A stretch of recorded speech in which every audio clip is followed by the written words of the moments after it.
નમસ્કાર વિદ્યાર્થી મિત્રો, આજે આપણે ગુજરાતીમાં ધોરણ 7માં વ્યાકરણમાં ક્રિયા વિશેષણ વિશે આજે આપણે ભણવાનું છે. વિદ્યાર્થી મિત્રો, તમે ધોરણ 6માં વિશેષણ અને વિશેષ્ય વિશે શીખી ગયા છો. તો વિશેષણ એ નામના અર્થમાં વધારો કરે છે, નામના અર્થમાં વિશેષતા બતાવે છે, તેને વિશેષણ કહેવામાં આવે છે. એ વિશેષણ નામ એટલે કે સંજ્ઞા. તો વિશેષણ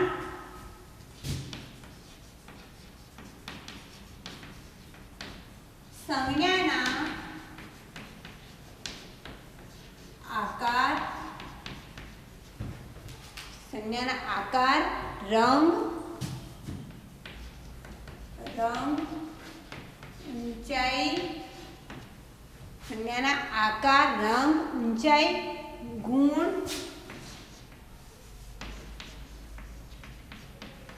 સંખ્યા, આકાર, ગુણ, સંખ્યા અને ક્રમ, એ ક્રમ બતાવે છે.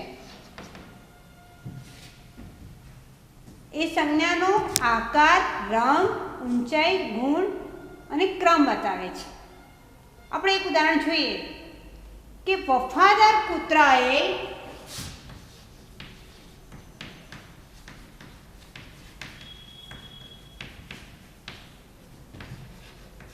ચોરને ભગાડ્યું. હવે વિદ્યાર્થી મિત્રો, એ વાક્ય છે કે વફાદાર કૂતરાએ ચોરને ભગાડ્યું. તો વફાદાર છે વિશેષણ છે. કૂતરાએ ચોરને ભગાડ્યું, પણ કેવો કૂતરો? તો વફાદાર, ગુણ બતાવે છે. તો એ છે વિશેષણ છે, વિશેષણ તરીકે વફાદાર પ્રયોજાયું છે. બીજો છે અભિમાની રાવણ હસ્યો. તો અભિમાની જે શબ્દ છે એ વિશેષણ તરીકે પ્રયોજાયો છે. રાવણ હસ્યું, પણ કેવો છે રાવણ? અભિમાની. તો વિશેષણ તરીકે પ્રયોજાયો છે. તો વિદ્યાર્થી મિત્રો, આ સંજ્ઞાની વિશેષતા છે. પણ હવે આપણે ક્રિયાપદની વિશેષતા વિશે આપણે જોઈએ કે ક્રિયાની વિશેષતા જે દર્શાવે છે, ક્રિયાપદના અર્થમાં વધારો કરે છે, એને ક્રિયા વિશેષણ કહેવામાં આવે છે. તો આપણે એની વ્યાખ્યા જોઈએ.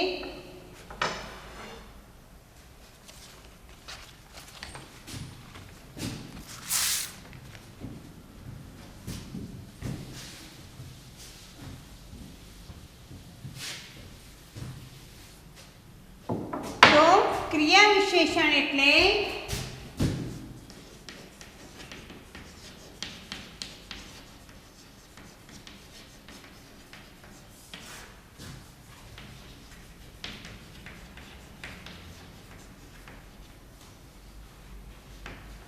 ક્રિયા વિશેષણ એ ક્રિયાના અર્થમાં વધારો લાવનાર પદ છે. ક્રિયાના અર્થમાં વધારો લાવનાર પદ છે. ક્રિયા વિશેષણ છે શું છે? કે ક્રિયાના અર્થમાં વધારો લાવનાર પદ છે. એ ક્રિયાની રીત, હેતુ, સ્થળ જેવા ક્રિયાપદના અર્થમાં વધારો કરે છે. શું કરે છે? એ ક્રિયાની રીત,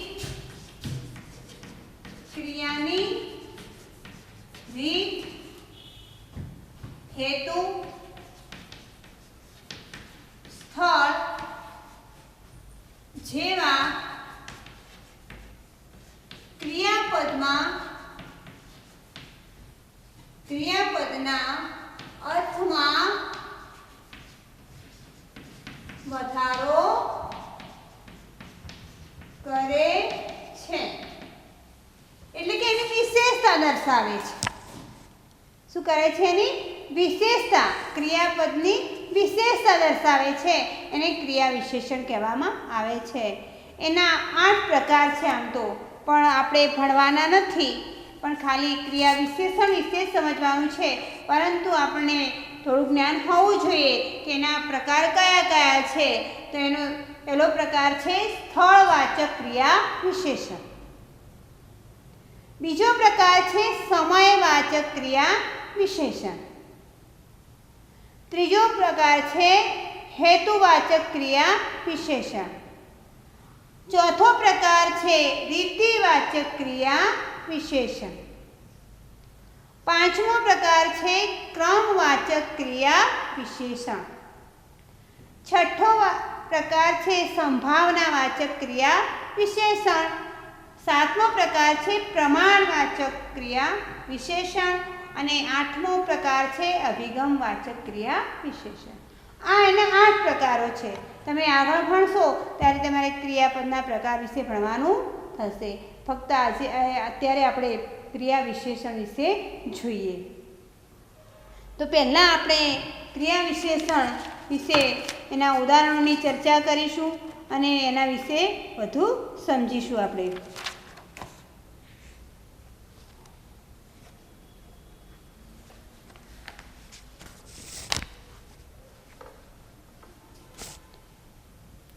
હવે અહીંયા એક ઉદાહરણ હું આપું તમને કે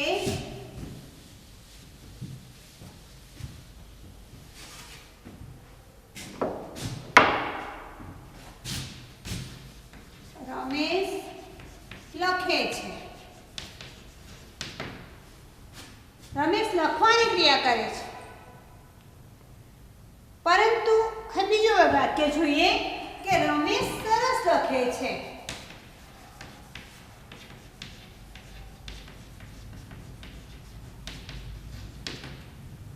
હવે ઉપરનું વાક્ય જો કે રમેશ લખે છે, લખવાની ક્રિયા થઈ છે, લખવાની ક્રિયા કરે છે, પરંતુ રમેશ સરસ લખે છે. લખવાની ક્રિયામાં વધારો થયો છે. કેવું લખે છે? તો સરસ લખે છે.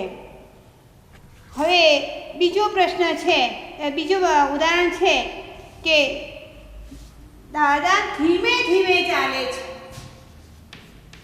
દાદા ધીમે ધીમે ચાલે છે.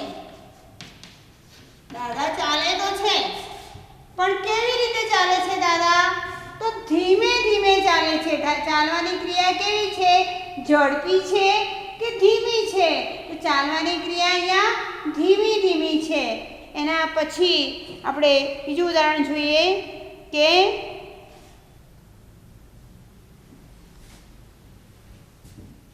મેં ફળને સાચવીને થેલીમાં મૂક્યા.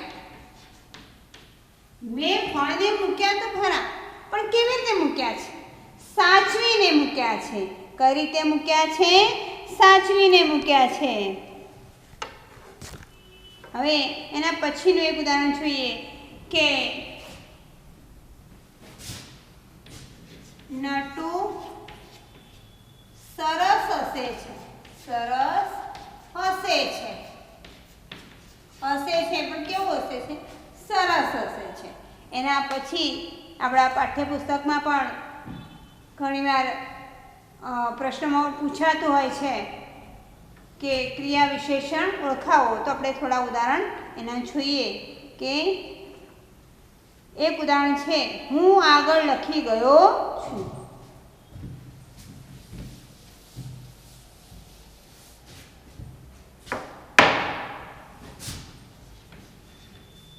હું આગળ લખી ગયો છું. આ વાક્ય છો વિદ્યાર્થી? લખેલું છે કે હું આગળ લખી ગયો છું.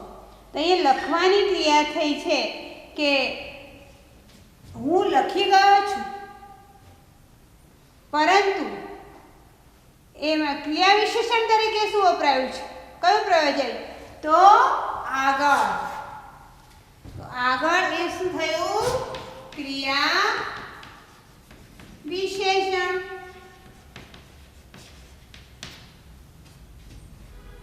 બીજું ઉદાહરણ જોઈએ કે પિતાજીની સેવા કરવાની મારી તીવ્ર ઈચ્છા હતી.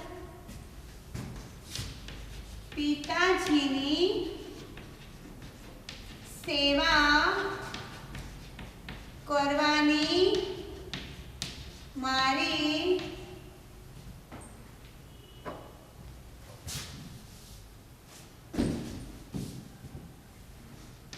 તીવ્ર ઈચ્છા હતી. પિતાજીની સેવા કરવાની મારી તીવ્ર ઈચ્છા હતી. તો સેવા કરવાની મારી ઈચ્છા હતી, પણ કેવી હતી? તો અહીંયા શું વપરાયું છે? તીવ્ર. તો તીવ્ર છે એ ક્રિયા વિશેષણ તરીકે વપરાયું છે. એના પછી તેઓ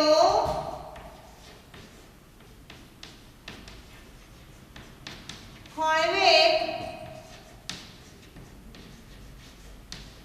બોલ્યા. પછી તેઓ બોલ્યા. બોલવાની ક્રિયા થઈ છે. બોલવાની ક્રિયા થઈ છે, પણ કેવી રીતે થઈ છે? તો હળવેકથી. તો હળવેકથી એ શું છે? ક્રિયા વિશેષણ. એના પછીનું ઉદાહરણ તમને સમજાવું કે સંસ્કૃત શિક્ષક બહુ સખત હતા. કે સંસ્કૃત શિક્ષક બહુ સખત હતા. જો ઉદાહરણ જો કે સંસ્કૃત શિક્ષક બહુ સખત હતા. તો અહીંયા સખત તો હતા, પણ કેવા સખત? બહુ સખત. તો બહુ શું થયું? ક્રિયા વિશેષણ થયું. હવે વિદ્યાર્થી મિત્રો, બીજા આગળ આપણે થોડા ક્રિયા વિશેષણના ઉદાહરણો જોઈએ. બીજું ઉદાહરણ આપણે જોઈએ કે સિંહ પોતાની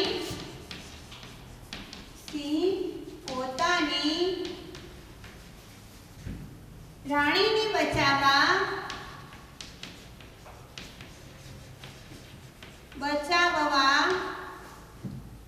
થોડે સુધી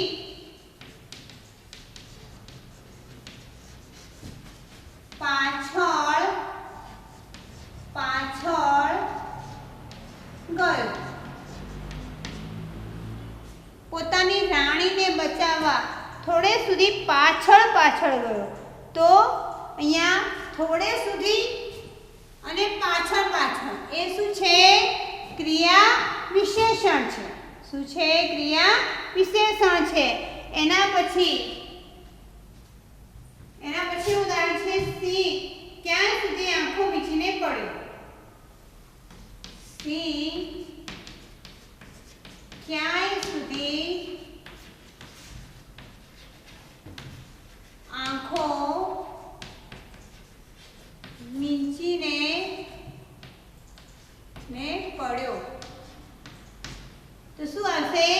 એમાં ક્રિયા વિશેષણ તરીકે આંખો મીચીને તો પડ્યો, પણ ક્યાંય સુધી? તો ક્યાંય સુધી એનું ક્રિયા વિશેષણ તરીકે અહીંયા પ્રયોજાયું છે.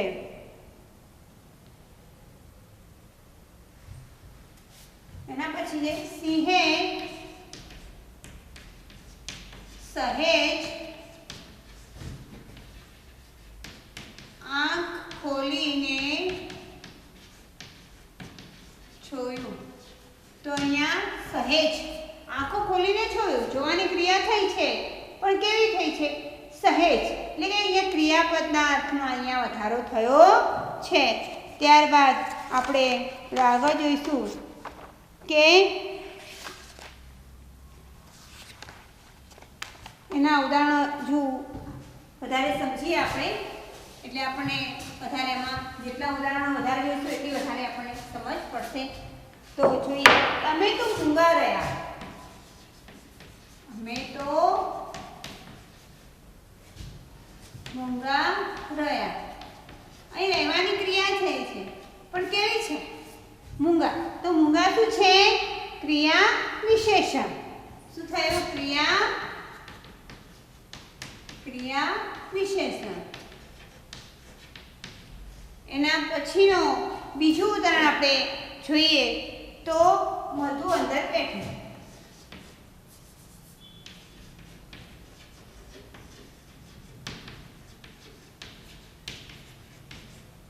તો મધુ અંદર બેઠી. અંદર તો બેઠી, મધુ બેઠી તો ખરી, પણ ક્યાં બેઠી? તો અંદર. તો અંદર શું થયું? ક્રિયા વિશેષણ તરીકે આ વપરાયું છે. એના પછીનું ઉદાહરણ જોઈએ કે બહાર જઈને બેસો. બહાર જઈને બેસો. તો જઈને બેસો પણ ક્યાં? તો બહાર જઈને. તો બહાર શું થયું છે?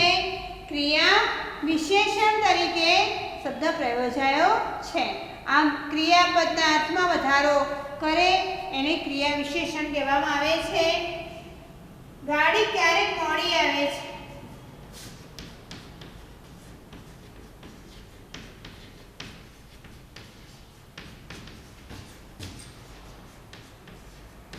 ગાડી મોડી તો આવે છે, આમાંની ક્રિયા છે. પણ ક્યારેક. તો ક્યારેક શું છે? ક્રિયા વિશેષણ.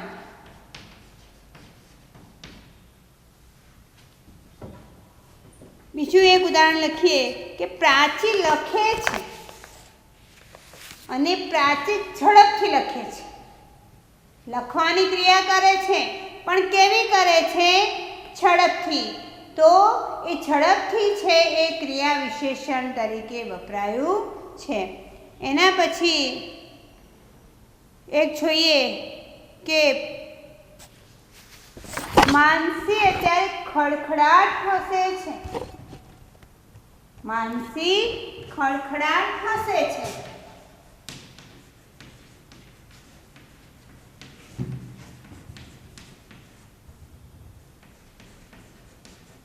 માનસી હસે તો છે પણ કેવી હસે છે? ખડખડાટ હસે છે. તો ખડખડાટ એ ક્રિયા વિશેષણ તરીકે વપરાયું છે.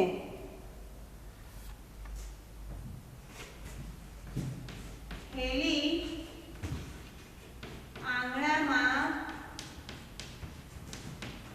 શાંતિથી રમે છે. થેલી રમે છે પણ આંગણામાં રમે તો છે પણ કેવી રીતે રમે છે? શાંતિથી. તો શાંતિથી શું થયું? ક્રિયા વિશેષણ તરીકે વપરાયું છે. આમ વિદ્યાર્થી મિત્રો, ક્રિયા વિશેષણ એ ક્રિયાના અર્થમાં વધારો લાવનાર પદ છે અને ક્રિયાની રીત, હેતુ, સ્થળ જેવા ક્રિયાપદના અર્થમાં વધારો કરે છે. એટલે એને શું કહેવાય? ક્રિયા વિશેષણ કહેવામાં આવે છે. વિદ્યાર્થી મિત્રો, આપણે ઘણા બધા ઉદાહરણોથી ક્રિયા વિશેષણની સમજ મેળવી. ચોક્કસ તમને આમાં ખબર હવે પડી હશે. તો હજુ વધારે તમે મહાવરો ઉદાહરણો દ્વારા કરી શકો છો.